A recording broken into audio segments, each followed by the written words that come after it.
और राजू बेटा, पढ़ाई लिखाई कैसी चल रही है? बस अंकल, चलते चलते मुझसे बहुत दूर चली गई है। तुम स्कूल तो जाते हो ना राजू बेटा? हाँ अंकल, जाता तो हूँ, पर रोज धक्के मार कर निकाल दिया जाता हूँ। हाँ, कौन से स्कूल जाते हो तुम? कन्या हाई स्कूल। क्या? अब मेरा मतलब है कि मैंने स्कूल जाना छोड़ दिया है अंकल। क्यों? अरे अंकल, क्या बताऊं, स्कूल में बायोलॉजी के टीचर कहते हैं कि सेल का मतलब शरीर की कोशिका होती है। फिजिक्स के टीचर कहते हैं कि सेल का मतलब बैटरी होता है। कॉमर्स के टीचर कहते हैं कि सेल का मतलब बिक्री होता है।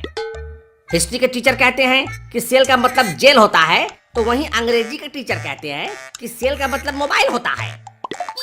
मैंने तो अंकल पढ़ाई ही छोड़ दी। बताइए, जिस स्कूल में 5-5 टीचर एक शब्द का मतलब अलग अलग बता रहे हैं, उस स्कूल में पढ़कर क्या मिलेगा? घंटा। शर्मा जी, ये राजू क्या कह रहा है? आप इसका दाखिला किसी अच्छे स्कूल में क्यों नहीं करा देते? अरे क्या करेगा ये पढ़ लिख कर, एक नंबर का चोट्टा लड़का है। सुना नहीं क्या क्या मंसूबे बांध कर रखा है ये। फिर भी शर्मा जी, एक काम कीजिए, मेरे घर के पास ही एक बहुत बढ़िया स्कूल है, कल राजू को ले जाइए वहां एडमिशन के लिए। वहां की एडमिशन इंचार्ज है मिस लाली मिश्रा। उनसे मिल लीजिएगा। ठीक है, ये भी करके देख लेते हैं।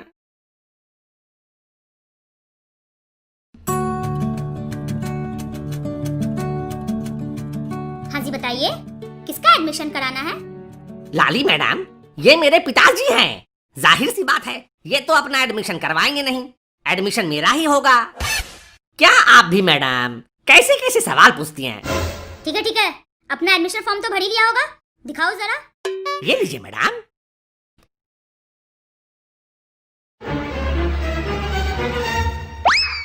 अपने बच्चे को जरा तमीज सिखाइए। अब क्या हुआ जी? ये क्या लिखा है इसने एडमिशन फॉर्म में? 6 वाले कॉलम में लिखा है, नहीं किया, पर कभी कभी हिला लेता हूँ। हमें तो बच्चों को देखकर ही पता चल जाता है कि उनके मन में क्या चल रहा है। अच्छा, आपको सब पता चल जाता है? और नहीं तो क्या। तब तो आपको अपना दुपट्टा पहन लेना चाहिए madam.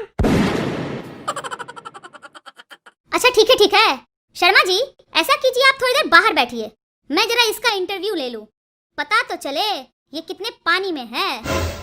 Okay madam, best of luck. अरे आप मुझे बेस्ट ऑफ लक क्यों कह रहे हैं? ये आप अपने बेटे राजू से कहिए।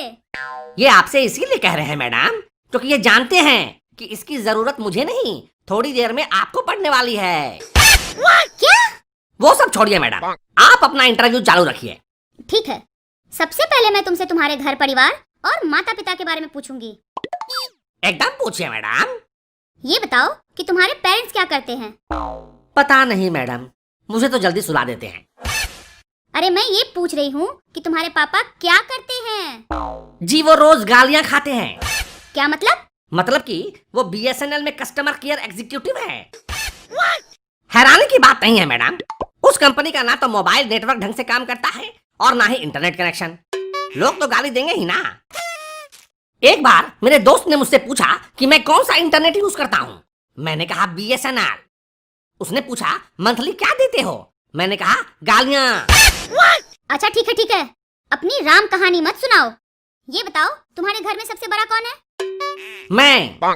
तुम? कैसे? क्योंकि जो लोग बड़े हो जाते हैं वो अकेले सोते हैं। तो मैं भी तो अकेले ही सोता हूँ ना मैडम, क्योंकि मेरे साथ साथ मेरा नुन्नू भी बड़ा हो गया है ना। क्या? अब मेरा मतलब है कि मेरी मम्मी कहती है कि मेरा चुन्नू मुन्नू अब बड़ा हो गया है, इसलिए तू अलग कमरे में सोएगा, इसलिए मैं अलग कमरे में सोता हूँ मैडम। अच्छा, और सबसे छोटा कौन है तुम्हारे घर में? अरे मत पूछिए मैडम। क्या हुआ, बताओ ना, कौन है तुम्हारे घर में सबसे छोटा? पापा। क्या? तुम्हारे पापा? वो कैसे? क्योंकि वो अभी तक मम्मी के साथ ही सोते हैं। मम्मी मतलब तुम्हारे पापा की मम्मी, मतलब तुम्हारी दादी? अरे मेरे पापा की मम्मी नहीं, मेरी मम्मी के साथ सोते हैं वो।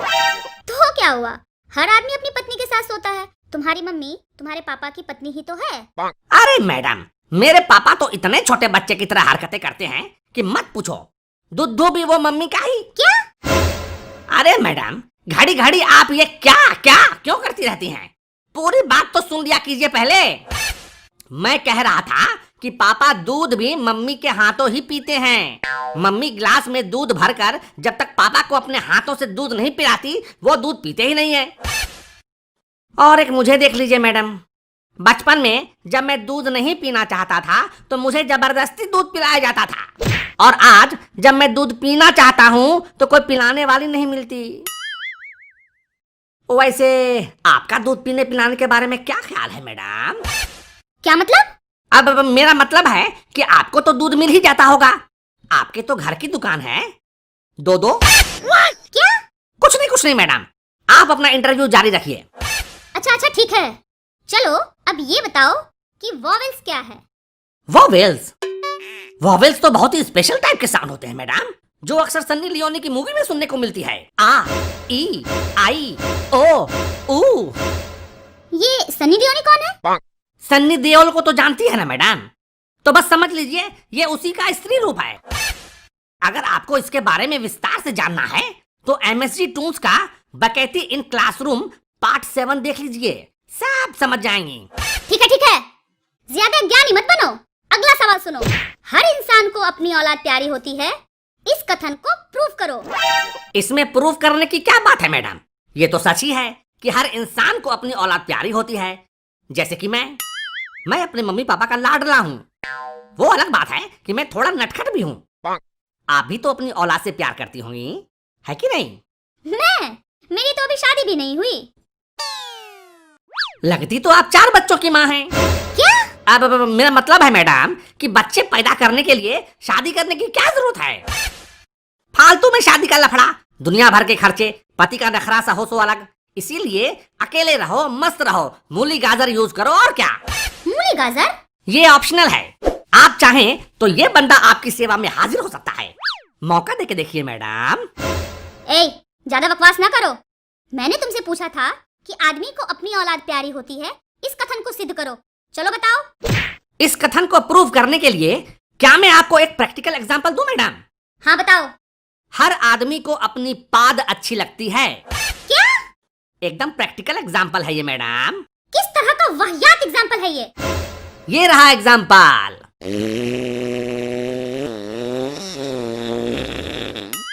बाप रे बाप, कितनी बदबू फैला दी तुमने। नाश्ते में क्या मरा हुआ चूहा खाया था तुमने? उफ, क्या बदबू है। बदबू? कहाँ है बदबू? मुझे तो कोई बदबू नहीं आ रही मैडम। आएगी कैसे? पादरे वाले को अपने पाद की बदबू थोड़ी आती है। देखा, आपने खुद ही प्रूव कर दिया ना मैडम कि हर इंसान को अपनी पाद अच्छी लगती है। ठीक इसी तरह से हर इंसान को अपनी औलाद भी अच्छी ही लगती है मैडम। कैसा लगा ये प्रैक्टिकल एग्जांपल मैडम?